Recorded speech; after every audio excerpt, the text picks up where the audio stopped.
the family Christmas gift has already been revealed to our kids, and we are going to redesign this room into a movie room. And I'm going to concentrate today on how I mount this TV that you see over here on the wall and some of the products I'm going to be using. But to kind of explain that, our kids have gotten older, no longer want to use this as a toy room, want to convert it into a movie room, kind of a hangout area. We already got this couch. It's a sectional modular couch system. I'm not going to review this today, but I will have a separate video on that, and we're very pleased with how that turned out. But the main event will be this TCL 98-inch TV that's going to be going on this wall I showed you on the back right here. This is the very first TV I've ever purchased that is not a Sony TV. So hopefully I've got good reliability on this TV, but the specs on this TV were amazing compared to the Sony, and the Sony was double the price of this TV. So if something goes wrong with this one, I can still buy another one for the price I would have paid for the one Sony. So this is the Tcl Qm7 with the mini LEDs.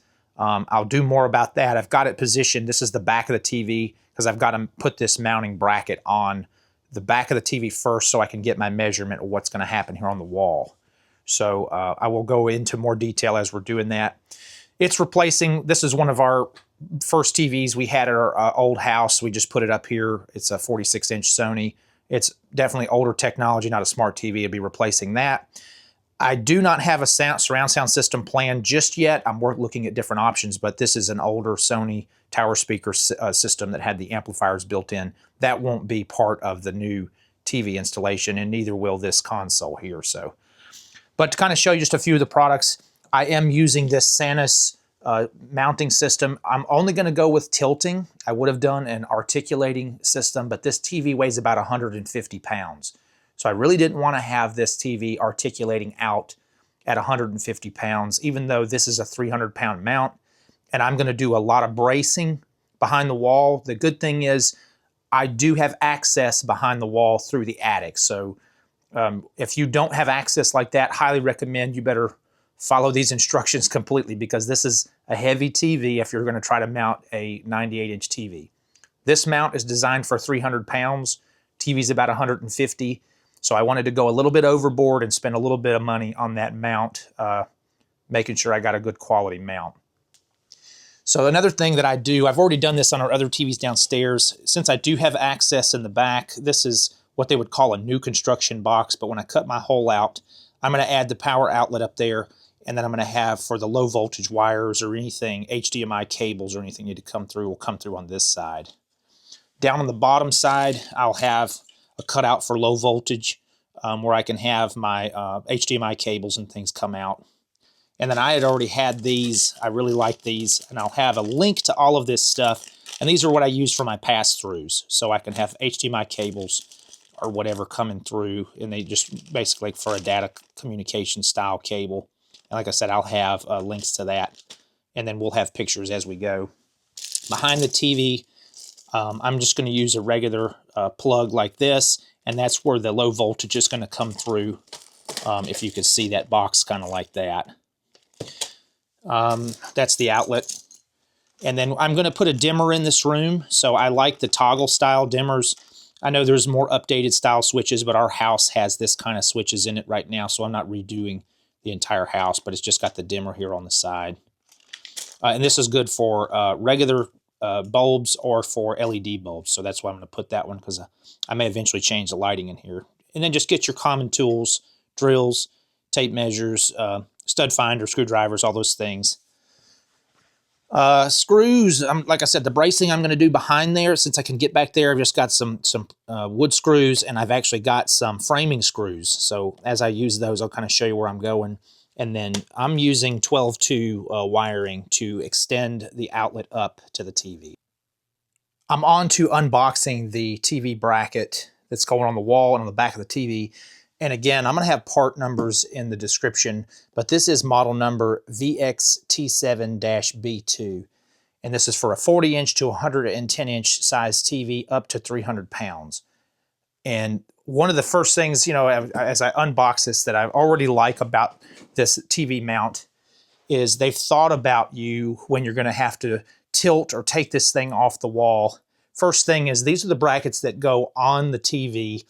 And if you've got a longer TV or a different mounting option, you've got these extended brackets that are actually going to bolt on. So you don't have too big of a bracket if you don't need it, but this is very neat that they've thought about stuff like this. The other thing I noticed here is a lot of times you go to take these mounts off the wall, or you have to take the TV off for some reason. These things are hard to get to. Look at what they did here. This thing slides down for you, and then it comes down below your TV where you can actually get to this, and it releases a latch right here. There's not a screw, because some of the cheaper versions, I would say you've got a screw to kind of keep this from coming off the wall. This thing actually has a spring-loaded latch right here and here. So I like that. They give you these adjustable knobs for your tilt, which is nice, but it also, sometimes that's hard to get tight. They also have it keyed for an Allen head right there. And then to make things even better for this mount is whoever supplies you with an Allen key this long. So that Allen key fits that, and it fits these adjustments up here. So look at how long that Allen key is. That's always a pain when you're trying to reach behind a TV, especially this is going to be a 98-inch TV on the wall. It's going to be hard for me to get to that. So I really like that they thought about that. The other thing, you're gonna get a mounting template here. So if you're going to have the bracket like this, or you're going to have it extended, they've got that kind of figured out for you too. And the bracket can be this size, or you loosen all these nuts here and you can extend it. I'm going to have this thing probably fully extended so I can hit as many studs behind the wall as I can. I believe they recommend minimum of 6, but they give you 8 lag bolts to hold that in, and I'm definitely going to use all 8, maybe even up to 10. I have some extra lag bolts I may put in there as well. Bagged hardware, numbered, which is great. And it's basically, you can kind of see for step by step, you'll be following that instruction. Great set of instructions. I've already looked through that. Nuts and washers here. And they've got lag bolts. And they've even got, if you're having to put this into brick, you can't put this just into sheetrock. Hopefully you know that already, but they do give you these inserts if you're having to go into a brick wall that you need to use their inserts. But like I said, there's a pack of 4 lag screws here and 4 lag screws here. I will definitely use all of those to hold this bracket on. So very impressed with this bracket. Yes, it's a little bit pricey if you look up the price of brackets, but I think that they've done a great job on that. And again, like I mentioned, the TV weighs 150 pounds, so I want to make sure I've got a really good bracket securing this to the wall. All right, quick tip I'm going to show you that I was going to try to use for my TV, but I won't be able to be centered on the back of the TV with my bracket. But measuring from the base of the TV to about right here, center of mine is somewhere around 24 inches. And I've already marked that here on this blue tape. And if you could see that measurement here on this tape here, I've done a review on this tape as well. So if you haven't seen one of these before, this is the Recon tape measure. Check out the channel and I do a review on that. But this thing has a function where it'll show you center on that tape measure without having to sit there and guess and do the math. So if you're trying to get real precise, you can do that. So I measured mine. The bad thing is I wanted my bracket kind of centered on the back of the TV, but the way I'm only going to be able to use one of these pieces here, I'll show you that. I'm only going to be able to use one of these is going to be in the bottom hole there. And this is the top side of the bracket. And I'm going to be in the second hole down from the top there. Because I really wanted this to be up higher because the bottom hole is lower down in this on the TV. And this one is a little bit above midway here, if you can see where that bracket where I've got to mount. So I'll be in the bottom hole there, and I'll be in the second hole from the top here. This is center to the bracket where this adjustment knob is. So if I were really trying to get this centered and I had the capability to do that, it would be ideal for the center of your bracket to be centered of that line right there. So mine's not going to be able to do that though, because if I tried to do that, I just don't have the reach on the bracket there.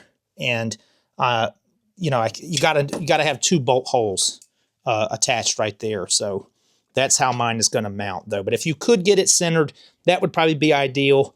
But mine's going to be mounted, like I said, fully extended down there, bottom hole, second hole from the top there.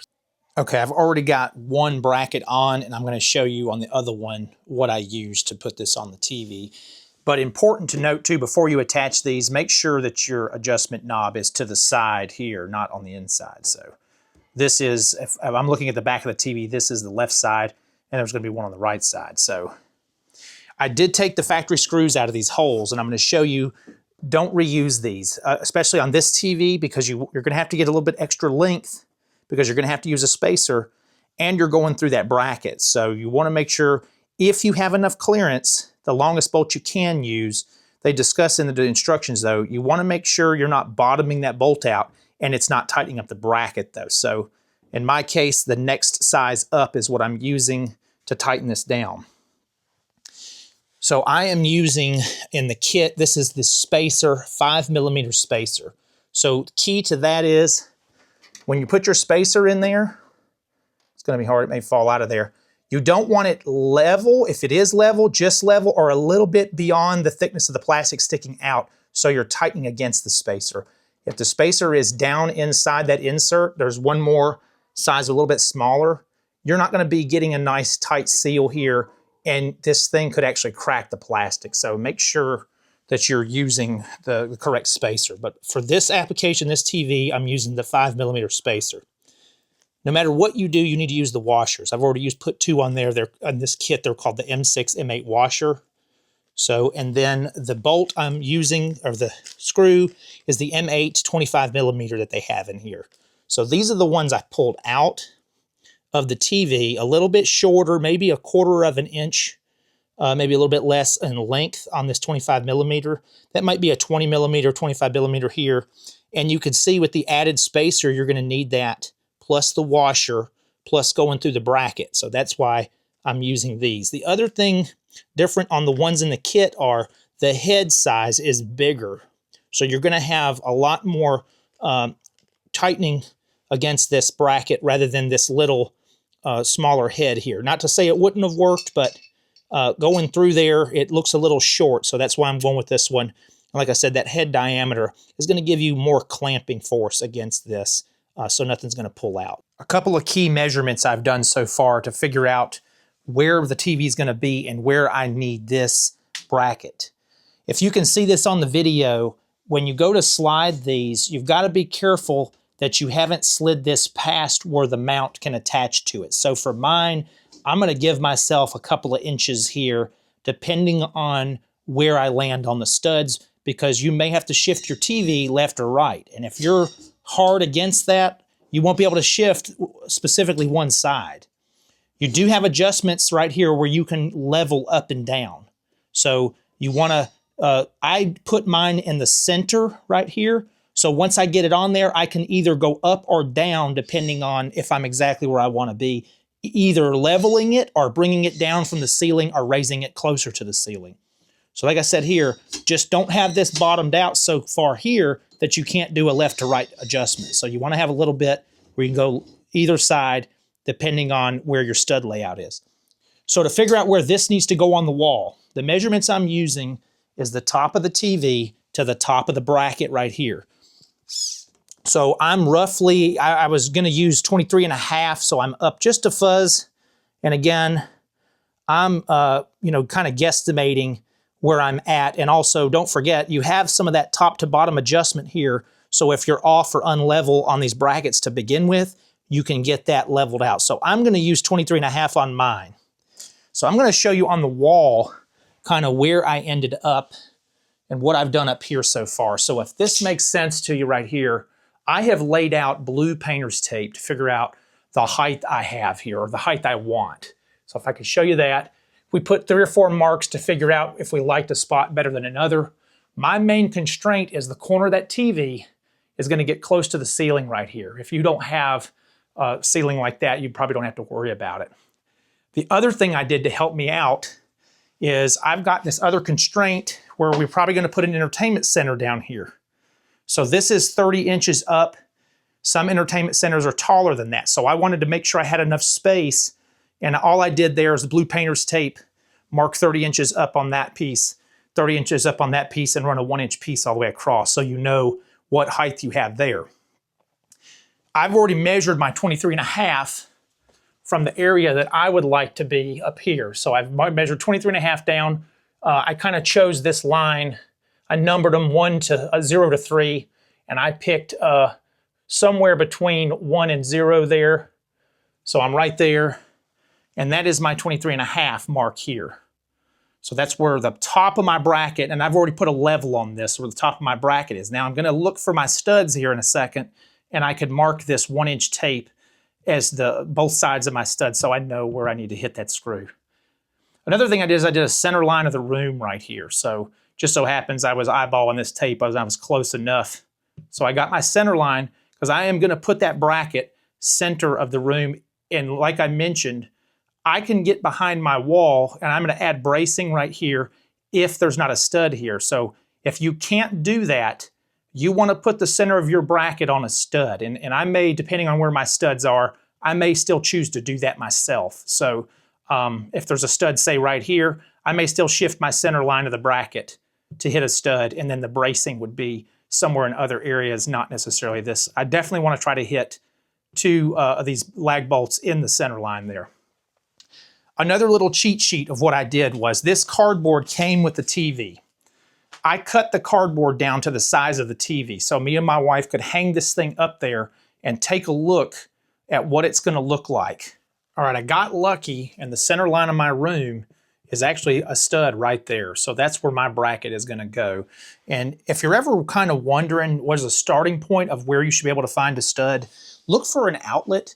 Don't always trust cable outlets though, because a lot of times this will be put in after the fact. This may be what they call old construction, where there's no 2x4 or anything to mount that to, but most of your outlets are going to have attached to a 2x4 either on this side or this side. In my case, mine is on this side, which is pretty much centered of my room.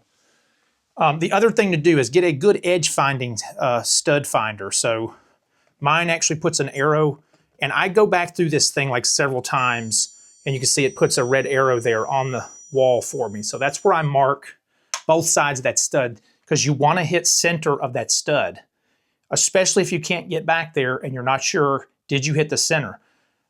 Don't just trust just this area. Check around the area above and below it, because sometimes newer construction is going to have what they call a fire block here, so that you could be reading the fire block, not actually the stud. So double check that you're reading an actual stud. Once you know you've got a good stud location, you can use this idea here, roundabout every 16 inches should be a stud, but don't always go by that either. So sometimes, depending on how they had to frame the house, they may be shorter, they may be wider than that, just depends on what's going on behind that wall. So that gives you an idea. Some people use a magnet method. The only reason why I don't like that is in case that sheetrock screw is not centered in the 2x4, you may be hitting the very edge. The sheetrock installer may have 30, 40 screws holding that piece of sheetrock on, but he may not have actually hit the center of the stud. So I always recommend verifying with the stud finder. You can use the magnet method to find the screw heads underneath that sheetrock mud to give you a roundabout idea. Are you in the same spot or in the correct location? But I would still try to do that, finding the edges of that stud, and then you want to hit that screw in the center of that. The bracket is up now, and I've got my outlet cut in and roughed in right here, and just kind of walk you through a little bit about what I've got. I've also got the low voltage down there at the bottom roughed in as well. So, all right, I was mistaken and could not get to the 100% of the back of this bracket back there. And actually, I've got 2 roof pitches kind of happening. This is the pitch I thought is the pitch I can see on the front of the house, but there's a pitch that comes up and actually cuts this in a diagonal. Then there's another pitch that goes up and goes over to this diagonal. So I can't actually get 100% back there. I could probably see some of this. So what I decided to do was, I am hitting 3 studs here. So I've got this stud here, this stud here, and this stud here. So they wanted a minimum of 6 screws, lag screws in the bracket. So I have hit the minimum that they wanted me to do. So, but I wanted to have a little bit more securement. So I used, these are 1/4 inch toggle bolts. So these are rated at 90 pounds each. Again, I don't know if they'll hold 90 pounds because it's just in the sheetrock. There's no stud in this area, but I wanted to have at least something secured. So I've got 2 there. I added 1 here because where my bracket is going to be is going to be somewhere in this area. So I'd like to have one there, and I've also got this one in the stud and got that one in the stud. I didn't do one down here at the bottom. I don't think I really needed one because all the weight really kind of comes down on this part of the bracket. Same thing here. Got one there. That's where the bracket's going to land. And then I did 2 of them right there. So I've already got the outlet kind of wired in here, but not tied in at the bottom. And then I've got, this is what I would call my low voltage side, which if I need HDMI cables or anything like that coming through, they'll come through this side. I always pre-run a cable through that. This is just a spare wire that I have. I pull that through there because once all this is installed, I don't want to have to get back in here to try to pull an HDMI cable through here. I can just tape to this and pull it through. So down there at the bottom too, this is what I'm tying in for electrical. Again, this is 12-2 wire. And then I've already cut my low voltage right there. Same thing. I've got this one kind of aiming down where the wire would come. And then I'll tie this up and just have it behind the wall. I've got the TV mounted now, and I must say the picture is amazing. And it definitely has that theater room feel, the size of the TV for this room. To give you an idea, this TV is around 86 inches in length, and it's about 49 to 50 inches in height. So, you know, they typically give you the 98-inch diagonal, but this thing is massive. To give you an idea too, this isn't a huge room by any means, but the TV definitely fits perfectly in this room for us. I did add a dimmer up here. I'm gonna probably change the lighting eventually in here, but for now, we're able to dim this light down for movie nights. The sound quality for the TV is really good too. I'm impressed, I would say, for TV speakers. I don't know what totally is inside there speaker-wise, but the back had a subwoofer that said Onkyo on it. It's you can't really see the subwoofer, but you can see the port for the subwoofer. So picture quality though, this is YouTube TV, what I'm playing through. No specific movies. I don't know what resolution this movie is currently playing in, Maverick, but I'm impressed with it. I think that this TV is going to be an excellent thing that we've done here in transitioning this room from a playroom now to a movie room. And even sitting as far back as we are, this maybe is 8 to 10 feet or so back, maybe a little bit less than that, to give you an idea. And I don't think the picture looks too big. I think it's actually perfect for that movie quality. That's that Belfin sofa. I told you I'll eventually do a review on that for you as well. So this is a modular sofa. These pieces can move around as we need them. Right now I've got them linked together in that configuration though. So, but stay tuned for that. I will have another review on that. The next things, this isn't the complete finish of this room. Again, there'll be some lighting changes eventually. May do some paint color, maybe some accent wall, and a nice credenza TV stand kind of underneath here. And I'm on the fence for my audio selection between Polk and Klipsch and maybe JBL or something like that. So stay tuned for those. But again, if you really like this TV, I encourage you to check it out. 98-inch Tcl Qm7. I've been impressed with it for this total time that it's, as I've had it on now, which is just a day or so. But I don't regret my decision at this point. Again, I wanted a Sony, but the Sony was twice the price for this TV. And if something went wrong with this TV, I could certainly buy another TV and still be less out of pocket than I would be for the one Sony I looked at. So, excellent TV. And hopefully this information was useful or helpful for you. And if it was, please subscribe and share. And that's to the point.